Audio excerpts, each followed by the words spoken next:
El Averiguadero. Cuando sucede algo y salimos todos para saber qué pasó, se le conoce como El Averiguadero. Bien, amigos, ¿qué tal? Muy buenos días, gracias por acompañarnos. Estamos ya en esta transmisión que los habíamos estado invitando para que estuvieran muy pendientes de este programa El Averiguadero. Muy contentos, por supuesto, de estar con ustedes. Los saludamos con muchísimo gusto. Antonio, buenos días. ¿Qué tal, Brenda? Muy buenos días. Gracias, amigos, que nos acompañan a través de Canal 15. Saludos a la gente que nos sintoniza en el 15.1 aquí en Durango Capital, en señal abierta, Megacable 115 y bueno, en el resto del estado a través de Cosmocable Canal 15. Pues el día de hoy tenemos un programa muy importante porque de pronto nos relajamos mucho en ciertas medidas que son las de protección de nuestra vida. Me llamó mucho la atención, Brenda, ahora que fui a Conecto de Comonfort el pasado fin de semana, donde un arroyo se desborda. Ajá. Y nos platicaba la gente que eso no sucedía desde 1958. Entonces, en la memoria personal, para muchas personas ya no estaba esa contingencia.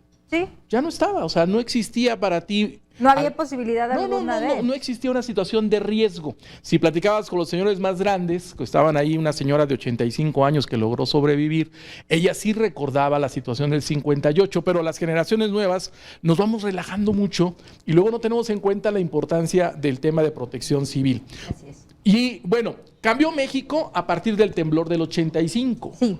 Yo lo recuerdo porque estaba yo en secundaria y lo recuerdo muy bien cómo generó una gran consecuencia social, económica, política y lo recuerdo porque llegó una niña del DF en aquel entonces a la secundaria número 1, muy guapa la chilanguita, Miriam. Por eso te acuerdas. Por eso me acuerdo perfectamente bien y yo le decía, ¿qué onda? ¿Qué pasó? Dijo, no, es que te lo bien gacho y pues nos quedamos sin casa y que no.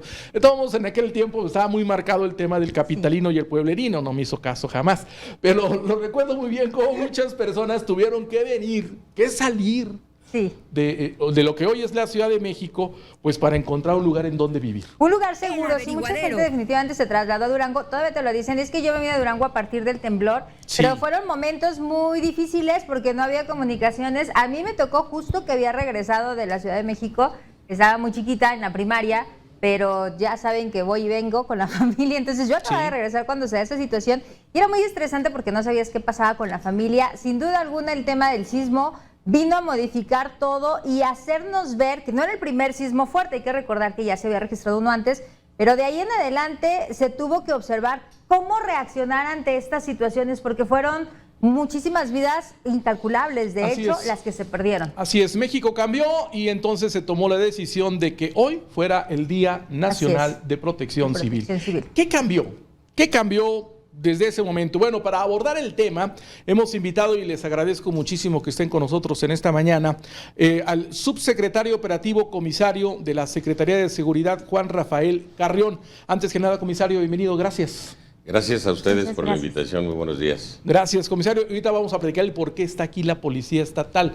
Ahorita abordaremos cómo se ha generado una red institucional cuando se trata de salvar la vida de las personas. Y nos acompaña también en esta mañana el licenciado José Caire Ramírez, quien es jefe de atención a municipios de la Coordinación Estatal de Protección Civil, una persona muy experimentada en el tema de la protección civil. José Caire, bienvenido, señor. Muchas gracias por la invitación. Y bueno, tenemos dos mandos operativos, porque les dije, oiga, también tráigame raza de la que se avienta ahí. De los que andan de ahí. Los que, bueno, también Todos, ¿sí? Sí, todos andan, pero hemos visto cómo arriesgan incluso ellos su físico, su salud, su La vida, vida, para rescatar a las personas que están en riesgo. Primeramente agradezco al director de Gestión Integral de Riesgos de la Coordinación Estatal de Protección Civil, el ingeniero José Luis Angulo Herrera. Ingeniero, bienvenido. Gracias, muchas gracias. Gracias. Y está con nosotros el teniente Jesús Rodríguez, él viene por parte de la Dirección Municipal de Protección Civil. Teniente, Gracias por la invitación. gracias por acompañarnos. Y bueno, pues vamos a abordar el tema de cómo cambia México.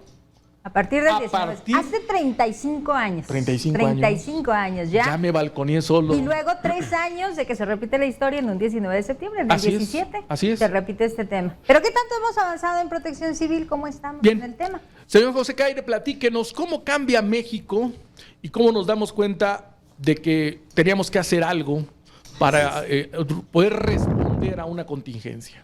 Bueno, sin duda el antecedente del terremoto en México Sí. deja pues una puerta muy abierta para el tema de la prevención. Tema que en aquellos tiempos, y yo vivía también en la Ciudad de México, ahí también me tocó, no me vine precisamente por el terremoto, pero por aquí venimos a dar. Sí. Es una cuestión que ha venido caminando, y hay que decirlo, muy lentamente en algunos aspectos. En el caso de Durango, yo podría decir, ya tenemos unos años ahí en la coordinación, y ha venido desenvolviéndose el tema de la protección civil de diferentes aspectos. Hoy, con la administración del doctor Pacheco, quien llega a imprimir una administración de capacitación, de prevención y de actualización para los elementos, nos ha permitido tener otro panorama de lo que es la protección civil. Porque la protección civil venía siendo en los municipios algo como una actividad social, una confusión con lo que son bomberos. Y mis compañeros los bomberos tienen una labor muy específica, muy loable y muy respetable, pero el tema de la protección civil es otra cosa. De ahí se generan nuevos cambios en esta administración, donde con el ingreso del ingeniero José Luis Angulo como director de la gestión integral de riesgos, nos permite tener un panorama general de la protección civil para prevenir. Durante todos estos años, y lo hemos visto en el 85, lo vimos en el 2017, el recuperarnos de una tragedia es muy costoso, además de que las vidas no las podemos reponer con nada. Entonces nos damos cuenta que el poder prevenir, que el poder llegar a la ciudadanía con una cultura de la protección civil, introducir estas capacitaciones en las escuelas desde los niños, enseñarles que es una mochila de vida, muchas cosas que hoy tenemos que hacer de manera correctiva, porque durante muchos años no tuvimos prevención. ¿Qué ha pasado justamente con los sucesos en días pasados? Los arroyos. ¿Por qué se llevan casas los arroyos? Pues porque no hubo protección civil, porque se construyeron ahí en el arroyo. ¿Qué pasa con la presa del hielo aquí en Durango? Sí. Son temas que no se han puesto en la mesa nunca o que no se habían puesto. Y hoy tenemos que ser muy exigentes en este tipo de cosas. Hoy la Coordinación Estatal de Protección Civil tiene la capacidad, con un atlas de riesgos que está actualizado, que se ha ido alimentando, que su gente se ha ido capacitando para poder determinar todas nuestras zonas vulnerables de todo el estado, de los 39 municipios. Cada municipio tiene una capa específica para él, para poderle determinar sus zonas de riesgo. Yo, presidente municipal, quiero construir un puente, pues primero pregunto dónde, cómo o por qué. Lo decía Tony hace rato. Los periodos de retorno no tienen palabra de honor, ¿eh? Hay gente que dice, hace 100 años no pasaba esto. Pues sí, pues no pasaba, pero ya pasó. Las corrientes tienen memoria y van a volver a pasar tarde que temprano. Entonces es parte de una cultura, es parte de la evolución que tiene que pasar la ciudadanía, las autoridades, para poder desempeñar mejor las funciones, pero también como ciudadano ver dónde vamos a construir. Estamos en condiciones como Protección Civil del Estado de cualquier constructor o cualquier propietario puede investigar la situación en la que se encuentra su predio, su terreno, para ver cómo va a construir. A ver, pero ¿cuáles son los riesgos en Durango? Porque de pronto también como duranguenses decimos, no, aquí no pasa nada, ni siquiera tiembla. O sea, ¿cuáles son los riesgos principales que tenemos en el estado? Pues tenemos todo, porque tenemos todos los tipos de clima. Tenemos excesos de frío, neva. Tenemos agua, nos inundamos. Hay que ver por qué. No hay fenómenos naturales. Los fenómenos los creamos. ¿Por qué nos inundamos en las calles? Por el exceso de la basura, por el descuido, por la mano humana es la que termina siendo muchos de los causantes de las cosas. Entonces, tenemos que ver todos esos aspectos. Gracias a Dios, hoy, como lo decías hace rato, se han podido integrar todas las dependencias, como lo está aquí nuestros compañeros de seguridad, que siempre han sido aliados de nosotros, aliados para poder ir caminando sobre las desgracias que lamentablemente estamos viviendo cada día. Y también nos han ayudado mucho con la prevención. En los 39 municipios hoy contamos con unidades municipales de protección civil. Lamentablemente hay unidades municipales que son 2 elementos. Sí. Entonces, ¿quiénes son nuestros aliados? Y no tienen equipo, no tienen equipo. Volvemos a lo mismo, es el camino de la cultura que la tenemos que estar caminando. En esta administración del licenciado Ispuro, ya llevamos 2 administraciones municipales, la que salió la que acaba de traicionar. Entonces es hacer conciencia con los presidentes municipales que protección civil no es un gasto, es una inversión, ¿verdad? Y eso es lo que tenemos que hacerle entender a la gente, para que le apueste a la protección civil. Protección civil hoy ya no puede ser un membrete, Ya no puede ser una dependencia de gabinete además por cumplir el requisito. Tiene que ser un cuerpo colegiado, un cuerpo preparado, capacitado y equipado para poder responder lamentablemente a las contingencias, pero también estar preparado para la prevención. Eso es lo que tenemos que llegar a hacer y es lo que estamos haciendo en los municipios. No es fácil, las administraciones municipales pues, son muy cortas. Los estamos terminando de capacitar y ya se les acabó su administración. Sí. Y luego lamentablemente viene el nuevo y pone a quien le dé gusto poner. Eso no queremos ya que pase. Trae un proyecto también, yo creo que ahí más al rato se los explica el ingeniero Angulo. Es que las presidencias municipales se han convertido en agencias de empleo. Cambia el presidente municipal y él lo que ofrece por el voto pues es chamba. Entonces, a cercanos, no a perfiles. Sí, no, exactamente, exacto. Entonces los ayuntamientos son agencias de empleo y son las únicas que dan ahí chamba en el municipio. De ahí tenemos ese gran problema. Ahora en Coneto de Comonfort me llamó mucho la atención, porque llegamos al lugar y luego vi a los policías estatales con pico y pala y hasta con escoba. Yo dije, pues qué onda con los polis, ¿no? ¿Qué andan haciendo? Y es por eso que invitamos al subsecretario operativo comisario, Juan Rafael Carrión. A ver, ¿qué pasa con los policías? ¿Por qué me los traían a pala, pico y escoba?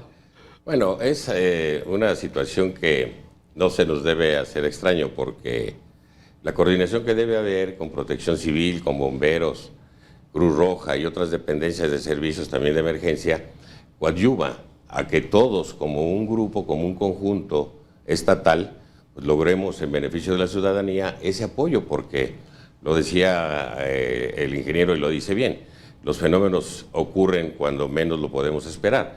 Tenemos desplegados en todo el estado, en las 5 regiones que tiene la Secretaría de Seguridad Pública del Estado, la Policía Estatal, elementos y tenemos además, como ya es del conocimiento de la ciudadanía, las direcciones municipales de seguridad pública en 35 municipios de los 39 son policías estatales en el mando único.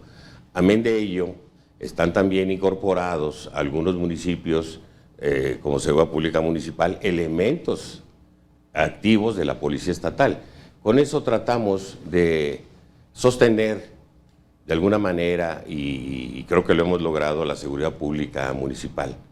¿Por qué? Porque a falta de inversión de los propios municipios y de iniciativas para que haya policías municipales con profesión, con perfil, y con lo que se necesita para que el servicio civil de carrera pueda ir avanzando en los municipios, pues las necesidades de satisfacer la seguridad es bien importante.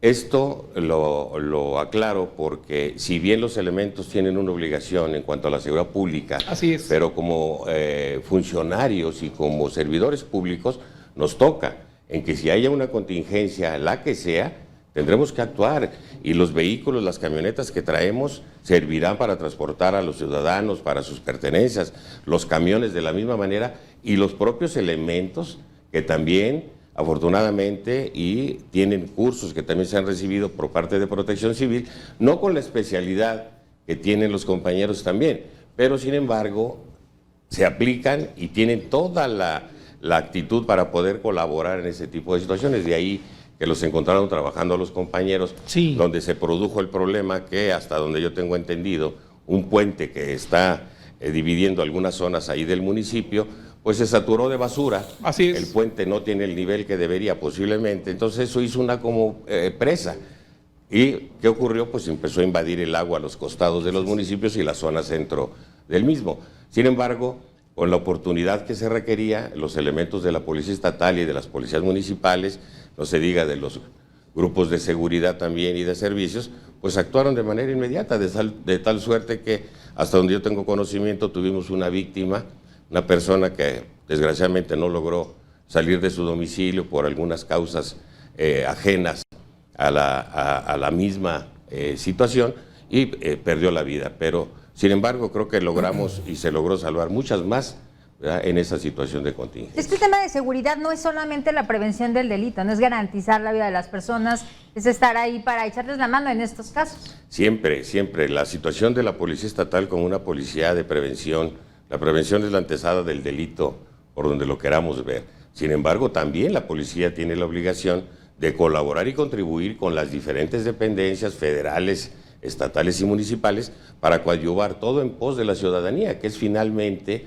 los que todos estamos encaminados, todos los esfuerzos, para ayudar a la ciudadanía. No es precisamente la detención, la consignación, las puestas a disposición, no. Hay muchísimos más campos de acción que tiene la Policía Estatal que está trabajando.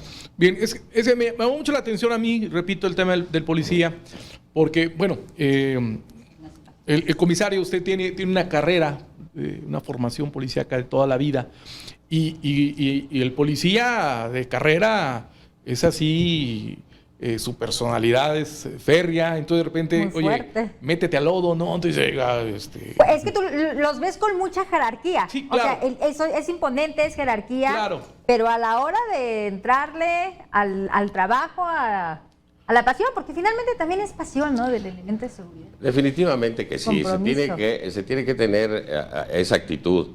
Y yo creo que sí es cierto esa situación. Por algo los elementos y su servidor somos policías. Yo estuve trabajando en Policía Federal durante 40 años. Sí. Ahí me tocó el temblor, ahorita que lo estaban comentando, del 85 en la Ciudad de México. Yo soy piloto de helicópteros.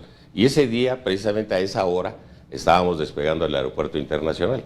Entonces lo vimos claramente el temblor en ese día y los subsecuentes, porque fue una situación de muy alto grado del sismo, que se conmocionó a la Ciudad de México.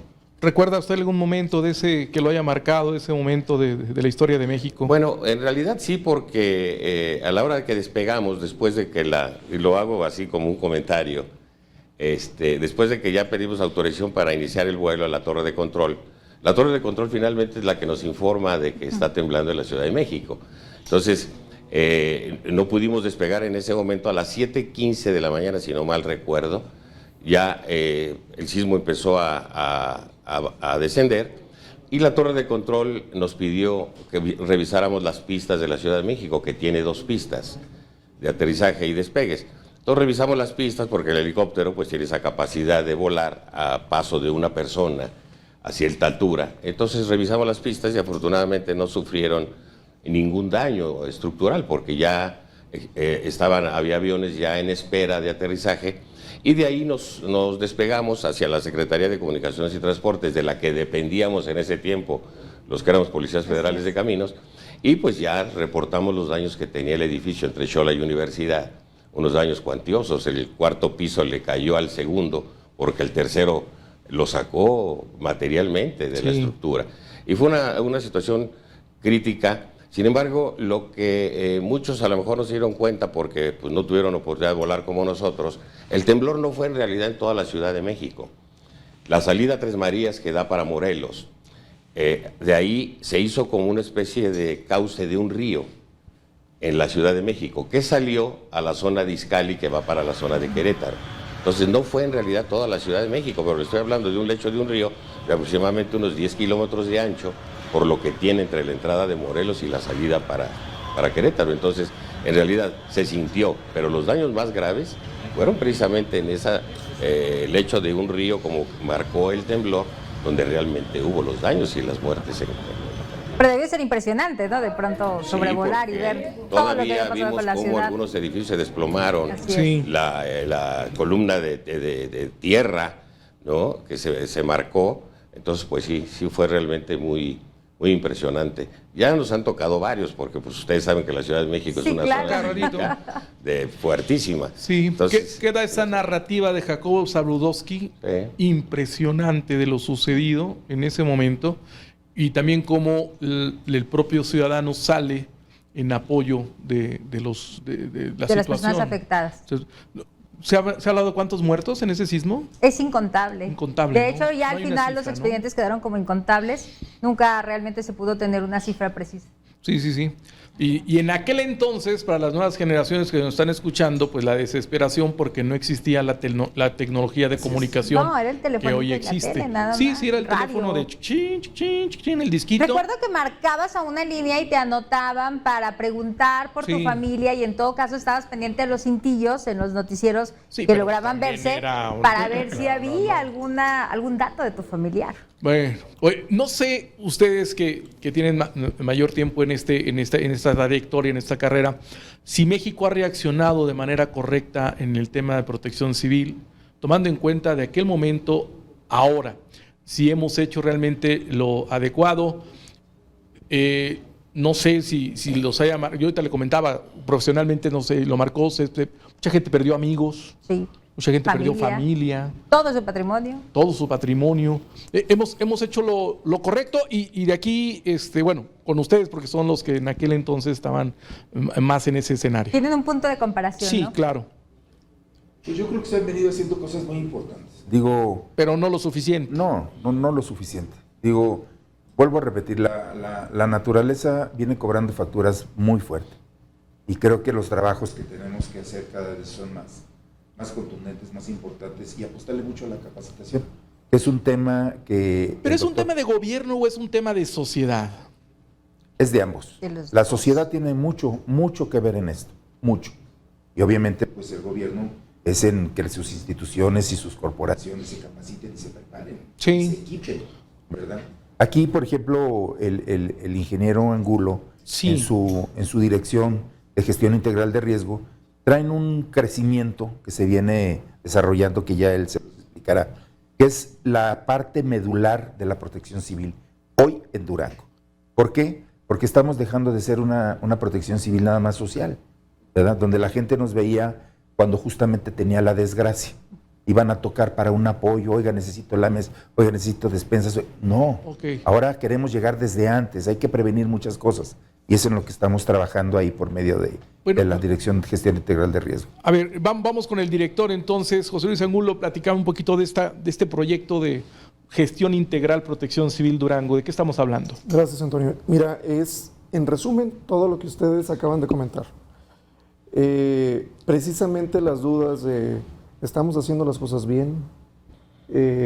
¿Por qué nos vuelven a suceder las cosas? Y lo comentabas perfectamente. El adulto mayor que dice, yo me acuerdo que hace 50 años ocurrió esto, y esa memoria nosotros le llamamos periodo de retorno, el cual todos los fenómenos, por ejemplo el hidrometeorológico, el cual acabamos de vivir, tiene un periodo de retorno de acuerdo al análisis de 100, 80, 50, 30, 10 y 5 años. Entonces pueden ocurrir las mismas catástrofes dependiendo de las condiciones meteorológicas que se presenten, y eso lo podemos analizar y podemos prever, que eso es lo importante. Y esa prevención tiene que ir en dos sentidos. El primero, la reactividad. Debemos de tener equipos de respuesta a emergencias, como son los grupos de rescate, bomberos, toda esa parte importante preparada y con el equipamiento necesario. Y el segundo, que nuestra infraestructura urbana en el ordenamiento territorial sea lo apegado a la prevención. ¿Qué quiere decir? Si tú quieres construir una presa del hielo, ¿yo qué te tengo que decir? No puedes construir la presa del hielo porque tengo un atlas el cual me dice que en periodos de retorno puede haber inundaciones y puede haberse afectada tu propiedad. Esa parte es la parte de la gestión integral de riesgos, la cual le permite a la ciudadanía tomar una decisión importante, salvar la vida. Y en segunda instancia, salvar las propiedades. En resumidas cuentas te lo puedo explicar así. Muy bien. Me quedé, él hablaba del equipamiento. Sí. Se me viene a la mente equipamiento y pues veo Durango, posiblemente Gómez Palacio, Santiago Papasquiaro, que también tienen, no sé, han adquirido un buen equipo. No sé cuántos municipios más hablemos de equipamiento adecuado. Lamentablemente, y siendo francos, la mayoría de los municipios carecen de equipamiento mínimo necesario. A ver, se vino a la mente Durango, Gómez Palacio, Santiago. ¿Cuál más podemos agregar a la lista? Gómez. Gómez. Que son como los más grandes, pero los municipios pequeños, así es. ahorita nos decían, hay algunos que solo tienen, para empezar, 2 elementos. Sí. ¿Qué haces? En ese sentido, los más grandes son los que tienen equipamiento que el mismo municipio destina o fortalece en primera instancia la Dirección de Protección Civil o la Coordinación Municipal de Protección Civil, y le destina un recurso definido a la coordinación. Yo quiero hacer un énfasis en esta parte porque tanto la seguridad como la prevención en la cuestión de protección civil, en muchos de los sentidos se ve como una erogación y no como una inversión. Así es. Hablando desde el punto de vista administrativo, y realmente no es así, y ahorita lo vemos, precisamente en las imágenes que ustedes están viendo, el hubiera no existe, pero si hubiéramos metido dinero para evitar este tipo de situaciones donde la limpieza de canales, que es una acción preventiva, donde si hubiera tenido nuestro equipo de bomberos el equipo necesario para poder rescatar a las personas, no hubieran fallecido, bueno. Que bueno, ahí también tiene que ver lo que decían ahorita, porque hemos visto que hacen la limpieza de los arroyos y ahí va la gente a botar los colchones, los muebles, y tampoco ayuda uno. Sí. Ahorita es lo que hablábamos, ¿no? La corresponsabilidad. Por eso preguntaba, ¿es de gobierno o de sociedad? Porque pues corto. Es de los dos. Es que, bueno, ahí ahorita vamos a meter un poquito en el tema del COVID. Pues es un virus, nos está matando a nivel mundial y de todo eso la gente. Pero la gente anda de quédate en pachanga. casa, ojalá La gente anda de Por eso te pachanga. digo, si lo dejamos en manos de la sociedad, realmente hay un gran problema en una Fíjate gran que parte. ¿no? ahorita decías también el tema de la tecnología y me quedé pensando, me brincó. Decíamos, en el 85 estaba el radio, la televisión, el telegrama. En este temblor del 17, WhatsApp salvaron la vida de muchos. De importante también invertirle a la tecnología en el tema de protección Ahora, civil. Tema de las ¿no? aplicaciones. Perdón, ¿no? en ese sentido, y haciendo referencia a lo que el comisario Carmen comentaba hace un momento, yo también viví en la Ciudad de México y me tocó precisamente el temblor del 17. En ese momento, mi esposa y yo trabajábamos en un corporativo de seguridad precisamente por Chapultepec y nos tocó a los dos el sismo. Lo que yo pude percibir en ese sentido es, a diferencia, por ejemplo, del antecedente que tenemos del 85, es que hay una sociedad más comprometida, que a la primera de cambios ayudamos. Ajá. Pero ¿qué es lo que mató más a la sociedad en esa catástrofe? El desconocimiento. Y les voy a decir por qué. Al momento de que sucedió el temblor, yo estaba en el cuarto piso, milagrosamente logré bajar porque es Un caos. es un caos. Nos paramos justamente en la mitad de la avenida de Chapultepec y en la avenida se hacía así, ¿no? Se abría una grietota y abajo pasa el metro, ¿no? Justamente. Posteriormente empiezas a ver columnas de humo, ¿no? Y justamente por la parte de atrás, en la colonia Roma, es donde más cayó edificios. Pues a mí me tocó ir a varios edificios en ese sentido, y por ahí cerquita está la Glorieta Cibeles. Cuando dimos la vuelta, sí, ya después de hacer algunas acciones, dimos la vuelta, la Glorieta Cibeles, que es una glorieta muy grande, estaba ya con carpas. Había montañas de agua, montañas de víveres, en cuestión de horas. Jóvenes formados, paramédicos, médicos, pero jóvenes.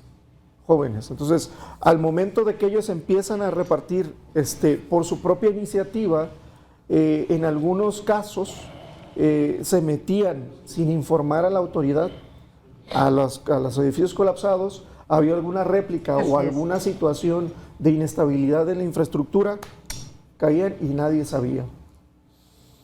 Como Protección Civil también es nuestra responsabilidad capacitar a la ciudadanía para que la misma ciudadanía se autoproteja, y esa fue una lección de ese sismo para el Sistema Nacional de Protección Civil, para la Coordinación Nacional de Protección Civil y para las coordinaciones estatales y municipales.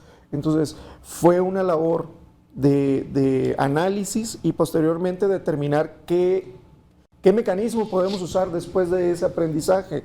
Bueno, surgieron el tema de los CERT, que es el Grupo de Respuesta a Emergencias Comunitarias, gente salvando gente, donde se le da esa capacitación al ciudadano de manera general de cómo responder a una emergencia, cómo atender en los temas básicos de atención a emergencias y autoprotegerse también. Debería ser una matrícula de la escuela, ¿eh? De hecho, ya tenemos en el estado alrededor de 115 personas capacitadas en el tema CERT, el cual empezamos el año pasado con grupos voluntarios de varios...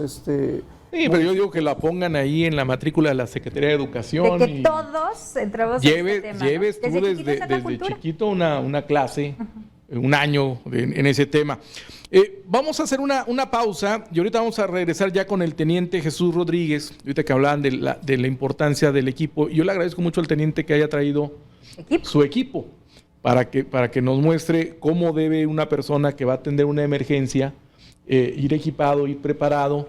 Porque ahorita, como nos lo comentaban, pues tú dices, yo me aviento y te pones en riesgo tu vida y la de los demás. Así es. Te me vino a la mente ahorita que está aquí con nosotros el comisario hace no mucho, 3 meses a lo mucho, una persona aquí en la carretera, aquí por Celulósicos, había una persona accidentada, o el carro descompuesto, se detuvo él a ayudar y por querer buscar señal, pasó un carro y se lo llevó. O sea, a veces por ayudar. Y también falta mucho conocimiento de qué hacer en carretera. Me ha tocado ver cada caso, familias, dices tú, ahorita va a llegar alguien, se va a estampar y va a ser una tragedia. Pero bueno, después de la pausa.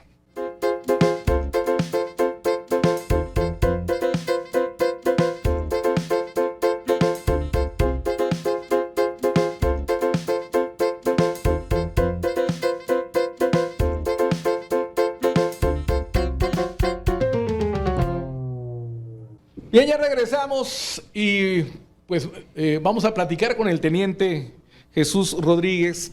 Nada más, a ver, teniente, a ver si nos puede mostrar su equipo. Ese es el equipo, no sé. ¿Para toda ocasión? Para toda ocasión. Para toda ocasión. Ese es parte de equipo que usamos en rescate en alturas, Ok. en aguas rápidas. Bueno, volviendo al tema del 2016, me parece que fue el de Presa del Hielo. Presa del Hielo, una tragedia en Durango, sí. A mí me tocó estar trabajando ahí. Bueno, la comunicación del WhatsApp, a nosotros nos cayeron la comunicación, todo, y precisamente por WhatsApp era como nos damos cuenta dónde estaban los problemas. Sí. Ahí llegamos a esa zona. Y sí, como dicen, se aventaba la gente cuando estaba la casita derrumbada, donde estaba un chavalito.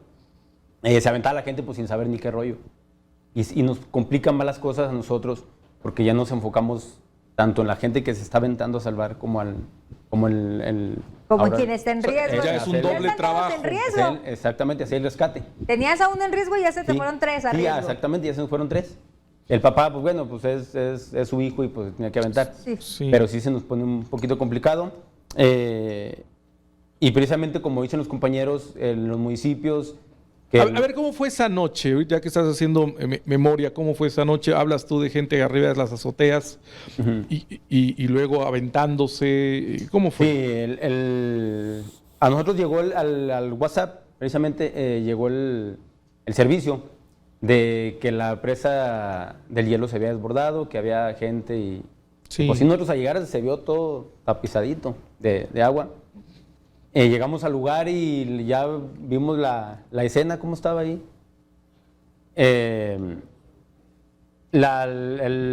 bueno, lo que dice la inconsciencia de la gente o de las autoridades, no sé, de construir allí en puro medio. Ajá. Que si ya tiene muchos años que no pasaba ese tipo de situaciones, sí.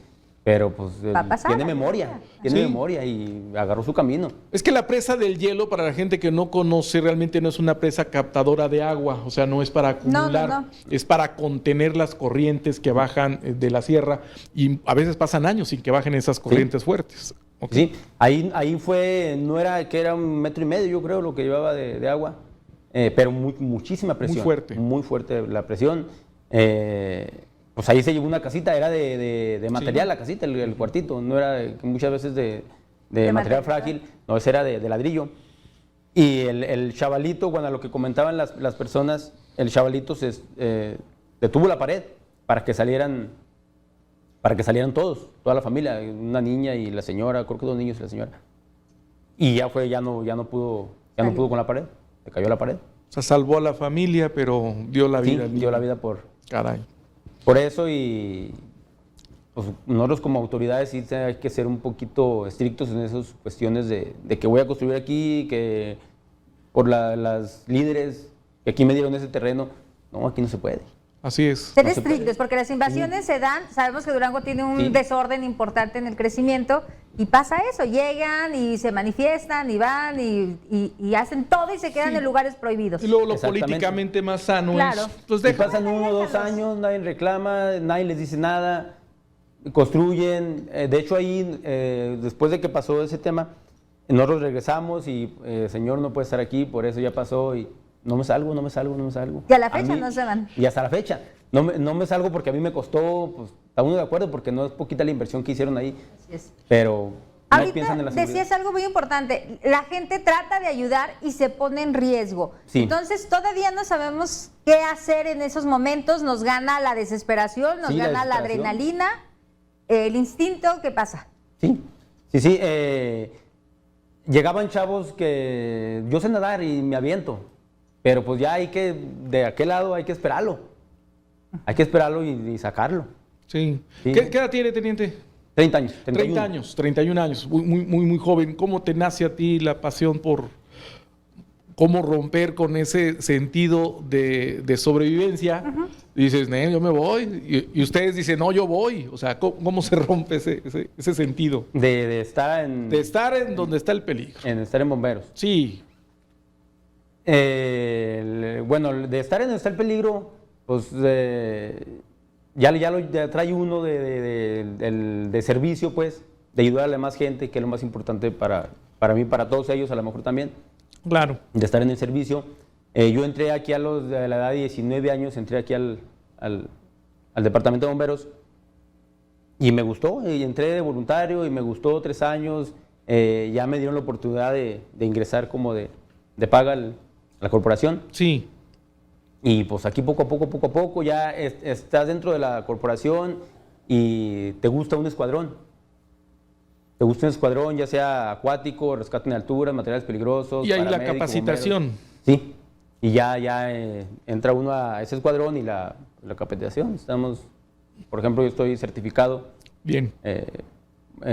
Vinieron unos españoles a certificarnos en rescate en alturas. Bien. Entonces Durango sí le ha invertido, afortunadamente. Sí, hay el equipo, hemos tenido hemos tenido muy buen apoyo en esa cuestión. Teniente, ¿alguna historia que haya marcado todavía más su sentido de ayudar o que en un momento haya puesto en riesgo su decisión de permanencia? Porque es como, bueno, pienso en un médico, cuando te toca el primer muerto, sí, es que hay me cosas dicen que los médicos, caray, es alguna experiencia que lo haya afianzado en su profesión o hayan puesto en duda incluso permanecer ahí. Pues siempre en cada servicio siempre hay riesgos y siempre está uno, ay, ¿qué estoy haciendo aquí? Sí. Siempre. Nos tocó creo que fue el viernes, jueves. Apenas Sí, una persona, un señor adulto que se fue a una noria. Pues ahí está. Sí, acá por carretera al Mezquital. Ahí está uno con el temor de que se le fue el derrumbe al señor. Nos entramos nosotros a rescatar ya al cuerpo. Y está uno con el de que se vaya a volver a derrumbar y ahí uno puede quedar. Y está la presión así y pues, no, yo no entro, yo sí entro así. Claro. Bueno, y sí se ponen de repente como en duda. Ese es el temor normal, pero cuando a veces se toca el dolor ajeno, que también te marca. Aquí es en cuando todas las dices, estaciones. no logré rescatar, no sé. Por ejemplo, en todas las inundaciones que ahorita que el tema de las inundaciones, sí, sí lo marca uno todo eso porque es triste ver cómo la gente pierde sus bienes, que es difícil hacerse de sus bienes y pues por lo de la contingencia, el agua pues los pierde. Claro. Pierde y sí es triste ver gente así. Bien, pues ahí está. Y a cada servicio lo va marcando a uno, lo va marcando. Es cada servicio. Y a veces los rescates no tienen el éxito esperado. No. Entonces, no es como uno no quiere. Sí. ¿Llevan algún tema de terapia, escape? Porque controlar, finalmente también son emociones, son seres humanos y aunque estés muy preparado y estés para la adrenalina, son situaciones que finalmente te tocan, ¿no? En lo emocional. ¿Llevan algún tipo de descarga, de terapia, de acompañamiento? Sí. Sí tienen psicólogo y todo. Sí, tenemos un departamento de psicología ahí en el departamento que nos está ayudando con todo ese tipo de acciones. Muy bien, yo creo que en todas las corporaciones, ¿no? Me imagino yo. Porque... Sí, de hecho, ahí en la Coordinación Estatal de Protección Civil tenemos unas capacitaciones que estamos dando de primeros auxilios psicológicos. De hecho, el próximo día lunes tenemos una capacitación en Mexiquillo donde van varios municipios. Vamos a capacitar, además de otro tema que vamos a traer ahí con los centros ecoturísticos, pero se ha implementado el tema de primeros auxilios psicológicos. La verdad es que es de reconocerse el trabajo que hacen los compañeros. Es el caso de la coordinación. Nosotros tenemos en el área operativa jóvenes, también muy jóvenes, y que están dispuestos, ¿no? Y la verdad es que le han entrado muy duro. El tema del COVID han sido, pues, la verdad, no tengo palabras para expresar las ganas que le han puesto a su trabajo y arriesgar la vida sobre todo, ¿no? Claro. Porque son los que van por los traslados, son los que hacen los traslados, además de atender todas las emergencias que puedan salir en el municipio, conjuntamente con nuestros compañeros de bomberos, siempre con el apoyo de la estatal, porque se vuelve un equipo, en los accidentes se vuelven un equipo y los estatales, ya lo decía bien el comandante, se unen hasta para sacar un cuerpo o un accidentado y se vuelven también paramédicos. Claro. Y esa es parte de la ayuda que hemos podido, pues, valorar de todo esto, ¿no? Y la verdad, el arriesgar la vida, como lo decía el compañero de Protección Civil del municipio, no es fácil y creo que sí es una digna labor que los muchachos llevan. Entonces, para todo ello necesitamos brindarles, además del equipo material, pues obviamente los equipos humanos, el equipo interno, ¿no? Para que efectivamente no los conmueva o no los debilite a la hora de la acción, porque sí es muy difícil. Bueno, en el caso personal, a lo mejor ver los niños y todo eso te pega muy fuerte, pero pues te tienes que acoplar a esto, ¿no? Dentro de la capacitación que nos ha impuesto la coordinación, que gracias a todas estas alianzas que ha hecho el doctor Pacheco con el SINAPROC, hemos podido irnos capacitando poco a poco, ¿verdad? Sí. Yo lo digo personalmente, yo también tuve que convertirme en paramédico porque vas viendo la necesidad de, ¿verdad? ¿Por qué? Porque traes un uniforme, traes una responsabilidad, traes una unidad. Pero estás ahí, ¿no? Y estás ahí. Circulas en una carretera, vas a un municipio y de repente te encuentras un accidente y pues ni modo que cierres los ojos, pues ¿verdad? quedar ahí nada más. Tienes que ser parte de eso. Y como lo decía bien, hay muchas cosas. Otra tarea que tenemos es justamente el buscar que la gente sepa cómo ser un primer respondiente y que no arriesgue la vida queriéndose aventar al agua o pararse a media carretera a banderear o buscar señal, que tengan una idea básicamente de lo que se tienen que hacer. Hay una regla que lo maneja la Cruz Roja mucho, que es primero yo y después yo. Al final yo. ¿Por qué? Pues porque si no es uno, al rato van a ser dos, y si no son dos, son tres. Son tres. Para yo poder auxiliar a alguien, pues tengo que estar bien, ¿no? Pues tengo que analizar muchas cosas y que la verdad le digo, ahí en las corporaciones hemos podido ver esa energía que tienen los jóvenes, pero que también pues necesitamos tenerlos abastecidos del equipo que necesitan. Bien, qué bueno que este programa se ha tornado ya en el tema de un reconocimiento a la labor que realizan todos los días los elementos de protección civil. Estamos ya prácticamente sobre tiempo del programa, pero no me gustaría cerrar sin antes escuchar al comisario de qué hacer cuando en carretera, porque hoy también las inundaciones se suben a las carreteras, deslaves en las carreteras, y entonces, ¿qué es lo que yo debo hacer? O descompostura, se acuerda de un accidente muy fuerte que se dio rumbo al Salto, donde un vehículo descompuesto, un camión, llega otro, se impacta, el trocero, porque no había señalamientos. El chofer se bajó a dormir en el árbol mientras amanecía, y llegó una camioneta de la Maquila. Así es. Y ahí fue una verdadera tragedia. Sí. ¿Qué hacer?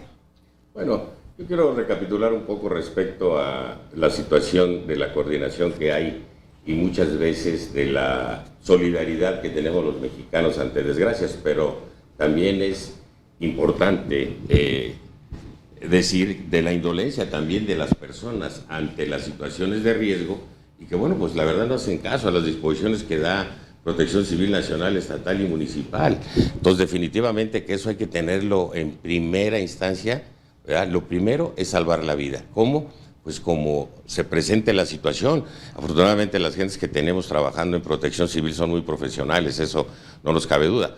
Por el lado también de la situación solidaria que tenemos, es bien importante, pero la educación y la cultura yo creo que es básico, ¿no? Entonces, por la situación también de seguridad que tenemos, la obligación nuestra, que es la especialidad que tenemos, pues también hemos capacitado a los elementos de la Policía Estatal. La Secretaría no es únicamente la Policía Estatal, tenemos 4 subsecretarías en el Estado, que cada una cumple con sus funciones. Hay el subsecretario de Tecnologías, que está el C5 y todo lo que es la comunicación, el subsecretario Amaro, que tenemos también en prevención, la subsecretaria Ileana, que es la de penitenciarios, y su servidor. Entonces, dentro de esas 4 subsecretarías, englobamos todas las situaciones también de riesgo, de atención a los elementos, de apoyos también jurídicos. O sea, tenemos una gran gama de servicios en lo que es la Secretaría. El señor secretario siempre se ha preocupado porque haya la preparación a los elementos, porque pues cada día tengamos mejores sueldos, ¿no? Y mejor preparación. Los equipos, ustedes lo saben, se gastan y se tienen que de alguna manera pues ir reponiendo. Claro. Eso no es sencillo. Entonces, terminando lo que me preguntaba usted, señor Gaitán, respecto a lo de carreteras, pues nosotros trabajamos mucho tiempo en carreteras. Ahí la situación es bien importante. Hay una cuestión de sentido común para efectos de no tener un problema en la carretera. Si ya tuvimos una descompostura mecánica por ponchadura de llanta, por motor, X situación, lo primero que tenemos que hacer es salirnos de la carpeta asfáltica. Eso es lo primero que tenemos que hacer, bien. Sí, porque no está por encima de la vida lo que le pueda costar una llanta o 2 llantas. Entonces, se ponchó una llanta, muchas personas se quedan sobre el carril, hasta en tanto pueden hacer el cambio, si es que saben, ¿no? O no. Entonces, lo primero que hay que hacer, por sentido común, proteger la vida. Si vas con la familia, aún más importante. Abandonar la carpeta asfáltica, salirte en la medida de lo posible, y si hay que rodar un poco más con la llanta, en esa situación, pues adelante. Lo más importante es ello. Lo segundo, si te tocó de alguna forma que te quedaste sobre la carpeta en una curva ascendente, descendente, en tangente a nivel, o tangente ascendente o descendiente en una cima, ¿verdad? Abanderarnos es lo más importante. Antes de empezar a buscar señal y ver que si traemos gato o no, hay que abanderarnos, sobre todo si estamos sobre la carpeta asfáltica, ya sea en el acotamiento o parcialmente en el carril que nos corresponda. Entonces, eso es lo primero. Yo creo que si cumplimos con esa situación, todos los vehículos, cuando salen de las agencias y cuando ustedes los compran, la mayoría traen indicadores de peligro. Sí. Vamos a instalarlos mínimo 150 metros para que los conductores que van en la misma dirección sepan que hay un peligro adelante. Muy bien. Y eso nos va a ahorrar, la verdad, muchos problemas. El sentido común, ¿verdad? Importantísimo en esto. Muy bien, estamos terminando programa. Ahorita que estábamos hablando de la necesidad del equipamiento, no sé, un minutito rapidísimo, porque al menos yo tengo esa información que en Nuevo León, en Monterrey, son los empresarios los que al equipo de protección civil bomberos lo tienen de primer mundo. No sé si esa pudiera ser una opción. Usted que está en el área de gestión, porque luego recurso público pues no hay, pero recurso privado no sé si tampoco. O sea, ¿qué hacer? ¿Sí es verdad eso de Monterrey? En parte sí. En parte sí. Correcto. La misma, ahí no es coordinación, es secretaría, porque la figura estatal le asigna una identificación de secretaría a protección civil, y desde ahí empieza la designación del recurso de una manera formal, puesto que ya como figura de secretaría se designa un recurso definido a esa dependencia. Aquí tenemos ese vacío. Aquí dependemos directamente como Estado, dependemos directamente de la Secretaría General de Gobierno. Y seríamos como una subsecretaría, una coordinación, vamos, dependiendo. Entonces, sí necesitaríamos reestructurar para darle una figura más elevada y más fortalecida. Con más facultades. Claro. Con más facultades. O sea, está una tarea para el gobierno y para el Congreso, ¿no? También. Y en ese contexto se trabaja precisamente con la iniciativa privada para fortalecer. Pero esta iniciativa privada, en el sentido del aportamiento, no es solamente porque queremos que las coordinaciones municipales, estatales o nacional se vean bien y tengan buen equipo, no. Es porque todos pertenecemos a un sistema nacional de protección civil. De hecho, los que estamos aquí sentados representamos ese sistema de protección civil estatal ahorita. ¿Sí? Ustedes como medios de comunicación son importantes dentro de ese sistema porque ustedes deben de comunicar correctamente las emergencias o la prevención o también la resiliencia, porque es parte de la gestión integral.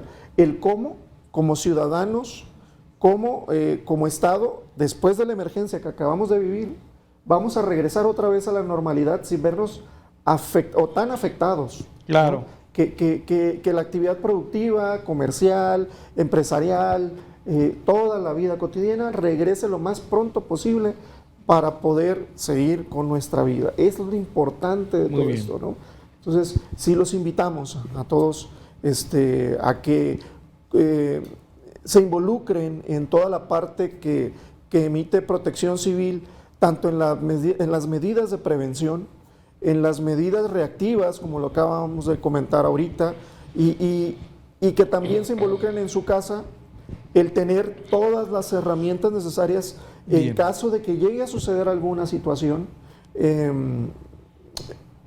tener sus documentos, por ejemplo, en bolsas cerradas o selladas, por si tienen que evacuar, tener su mochila de emergencia, toda esta parte, eso es importantísimo. ¿Qué debe tener una mochila de emergencia? Rapidísimo.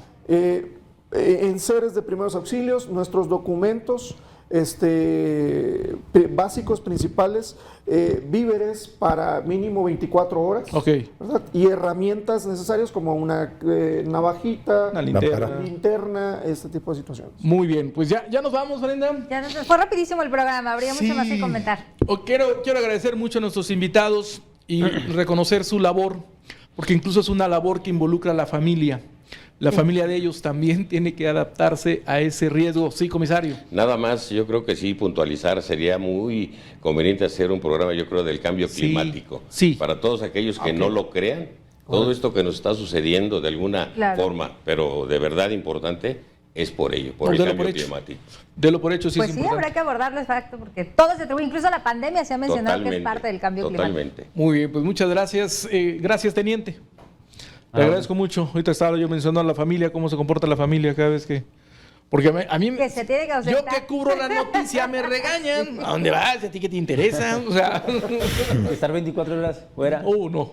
Ok, esa es otra historia. Bueno, pues agradecerles muchísimo y reconocer todo el trabajo que realizan, Antonio. Muchísimas gracias, comisario Juan Rafael Carrión. Gracias, comisario, en verdad. Gracias a ustedes por la invitación y estaremos muy atentos a cualquier requerimiento que haya. Y será un gusto platicar con ustedes y su auditorio. Gracias al jefe de atención a municipios de la Coordinación Estatal de Protección Civil, José Caire Ramírez. Un gusto como siempre. Muchas gracias y aprovechar para mandarle una felicitación a todos mis compañeros en este Día de los Municipios, a mis compañeros de la coordinación, un reconocimiento y una felicitación a su trabajo. Y el director de Gestión Integral de Riesgos de la Coordinación Estatal de Protección Civil, ingeniero José Luis Angulo Herrera. Ingeniero, gracias. Muchas gracias a nombre del doctor Guillermo Pacheco, el titular de la coordinación. Agradecemos el espacio y estamos a sus órdenes para cualquier requerimiento. Dejamos abierta esta puerta siempre de Canal 15 para ustedes. Muchas gracias. Brenda, gracias. Gracias Antonio, gracias por estar con nosotros. Y bueno, pues reiterar el agradecimiento a todos los elementos de protección civil, de seguridad, a los policías que están siempre atentos para acudir al llamado de la ciudadanía. Sí, gracias. Son unos verdaderos ángeles cada vez que tenemos una tragedia y ellos llegan a ayudar. Muchas gracias. Que tengan un excelente fin de semana. Pásenla bonita.